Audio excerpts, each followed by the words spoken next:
Viewers আসসালামু আলাইকুম। আপনারা জানেন বাংলাদেশের বন অধিদপ্তরে বিশাল একটি নিয়োগ বিজ্ঞপ্তি প্রকাশ পেয়েছে। সেটা কিন্তু অলরেডি আমি আমার এই চ্যানেলে আপলোড করেছিলাম। সো আজকে আমি আপনাদেরকে দেখাবো এই বন বিভাগে বা বন অধিদপ্তরের এই নিয়োগ বিজ্ঞপ্তিটিতে আপনারা সরাসরি আপনাদের হাতে থাকা মোবাইল ফোন দিয়ে কিভাবে পারফেক্টলি আপনারা আপনাদের হাতে থাকা মোবাইল ফোন দিয়ে আবেদন করবেন সেই পদ্ধতি আজকে লাইভ আপনাদেরকে দেখাবো। আপনারা ধৈর্য সহকারে পুরো ভিডিওটা দেখবেন, ভিডিওতে একটা লাইক দিবেন আর চ্যানেলটিকে সাবস্ক্রাইব করে রাখবেন।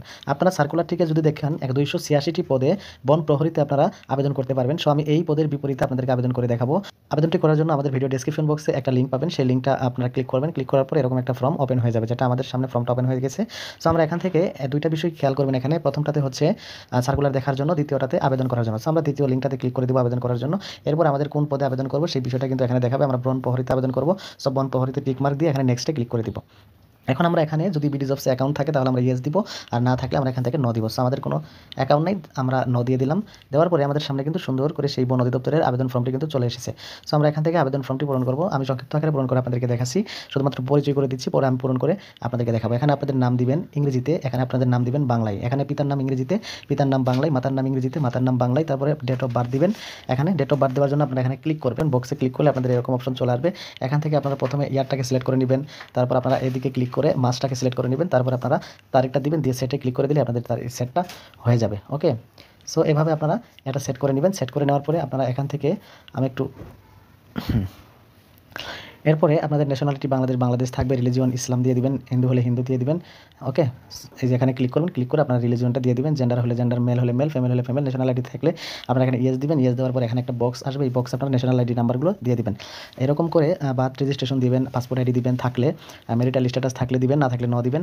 মেরিটাল স্ট্যাটাস অবশ্যই সিঙ্গেল দিবেন এখান থেকে, যদি আপনি সিঙ্গেল হন, আর মেরিট হলে মেরিট দিবেন। ওকে, তারপরে এখানে মোবাইল নাম্বারটা দিবেন, সেই মোবাইল নাম্বারটা এখানে দিবেন। এটা একটু কেয়ারফুলি দিবেন, কারণ মোবাইল নাম্বার আপনাদের এসএমএসগুলো আসবে। ইমেল যদি থাকে সেটা দিবেন, না থাকলে নাই। কোটা, আপনারা যদি কোটায় চাকরি করতে চাচ্ছেন তাহলে কোন কোটায় চাকরি করবেন সেটা যদি থাকে আপনাদের এখানে টিক দিয়ে দিবেন, আর না থাকলে এখানে দেওয়া দরকার নেই। আর ডিপার্টমেন্টাল স্ট্যাটাস বলতে এখানে বোঝাই আপনি যদি কোনো সেমি মানে আধা সরকারি অথবা বেসরকারি বা কোনো কোম্পানিতে যদি আপনারা কর্মরত থাকেন সেটা এখানে দিবেন। ওকে, যদি না থাকেন এখান থেকে ন দিয়ে দিবেন। সো আমাদের নেই, আমরা ন দিয়ে দিলাম। এখন আসি আরেকটু নিচে দিয়ে আমাদের ঠিকানাগুলো লেখার জন্য। এখানে দেখতেছেন কেয়ার অফের জায়গায় আপনাদের অভিভাবকের নাম দিবেন, এটাই বেস্ট হবে। নিজের নামও দিতে পারেন, গ্রাম, ভিলেজ এগুলো লিখবেন এখানে। তারপর এখানে ডিস্ট্রিক্টটা সিলেক্ট করে দেবেন, উপজেলা সিলেক্ট করে দেবেন, পোস্ট অফিসের নাম লিখবেন, পোস্ট অফিস কোটলার লিখবেন।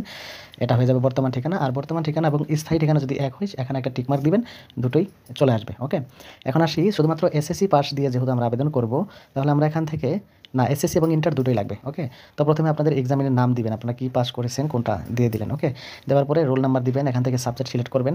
সাবজেক্টে ক্লিক করলে কিন্তু সাবজেক্ট চলে আসবে, সাবজেক্ট সিলেক্ট করে দিবেন। এরপর আপনারা এখান থেকে বোর্ড দিবেন, রেজাল্ট দিবেন, পাসিং ইয়ার দিবেন। ওকে, দেওয়া হয়ে গেলে আপনারা সেম প্রসেসে এইচএসসি অপশনগুলো আপনারা এখান থেকে পূরণ করে নেবেন। ওকে, পূরণ করা হয়ে গেলে আর কিছু করার দরকার নেই, সোজা চলে আসবে নিচে। নিচে আসার পরে এখান থেকে দেখতেছেন আপনাদের মিনিমাম হাইট কত, আপনি কি যে পরিমাণ হাইট চেয়েছে সেই পরিমাণ হাইট আছেন এবং বুকের মাপ আছে কিনা, থাকলে এখানে অবশ্যই ইয়েস দিবেন। অবশ্যই থাকতে হবে, না থাকলে তো আবেদন করতেই পারবেন না। ইয়েস দিবেন। ইয়েস দেওয়ার পরে এখান থেকে আরেকটি অপশন চালু চালু চালু হয়েছে, এখানে কত সেন্টিমিটার, বুক কত সেন্টিমিটার সেটা দিবেন।